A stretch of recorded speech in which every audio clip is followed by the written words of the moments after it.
बिस्मिल्लाहिर्रहमानिर्रहीम। अस्सलाम वालेकुम नाज़रीन, आप देख रहे हैं अमान टीवी यूट्यूब चैनल। नाज़रीन, अहम अपडेट आपके साथ शेयर करने जा रहे हैं। उससे पहले गुजारिश है कि हमारे चैनल को सब्सक्राइब कर लें और वीडियो को लाइक करें ताकि हर नई आने वाली वीडियो आप तक बर वक्त पहुँच सके। नाज़रीन, मुस्लिम लीग काफ के उम्मीदवार चौधरी सालिक हुसैन की कामयाबी, जो कि गुज़श्ता रोज़ उनका नोटिफिकेशन जारी किया गया, उनकी कामयाबी को चैलेंज कर दिया गया है इलेक्शन कमीशन में।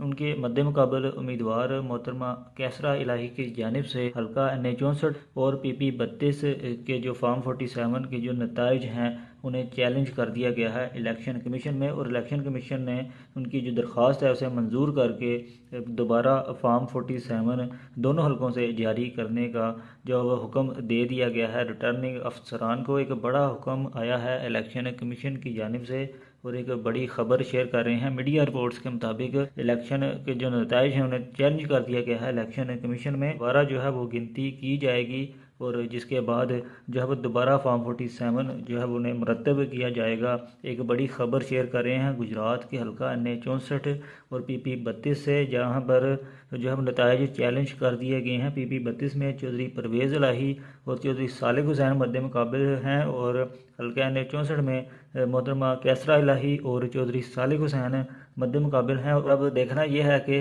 अब क्या दोबारा जो है वो गिनती के बाद जो है नतज सामने आते हैं, नए जो फॉर्म 47 जारी किए जाते हैं उनमें किस उम्मीदवार की जीत होती है।